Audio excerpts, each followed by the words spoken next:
పిడికిట్లో దొడ్డుప్పు పట్టుకొని ట్యాప్ తిప్పి ఆ నీళ్లు పడుతూ ఉండగా ఈ దొడ్డుప్పు ఇలా విడిచిపెట్టేస్తూ ఉండాలి. మీకున్న నెగిటివ్ ఎనర్జీ పోయి అన్నీ బాగా కలిసి వస్తాయి.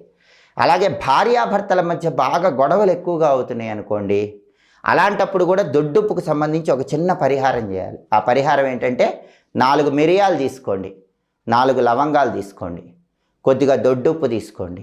ఇవన్నీ ఒక ఎర్ర వస్త్రంలో రెడ్ క్లాత్లో కట్టి ఒక గాజు బౌల్లో ఆ రెడ్ క్లాత్ ఉంచి భార్యాభర్తలు పడుకునే బెడ్రూమ్లో ఒక మూల దీన్ని ఉంచండి.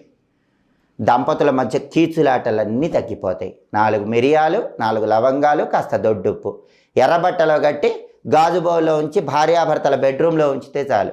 వాళ్ళు ప్రేమగా మాట్లాడుకుంటారు, వాళ్ళ మధ్య గొడవలన్నీ తగ్గిపోతాయి. ఇలా ఉప్పుకు సంబంధించి అద్భుతమైన పరిహారాలు పరిహార శాస్త్రంలో ఉన్నాయి.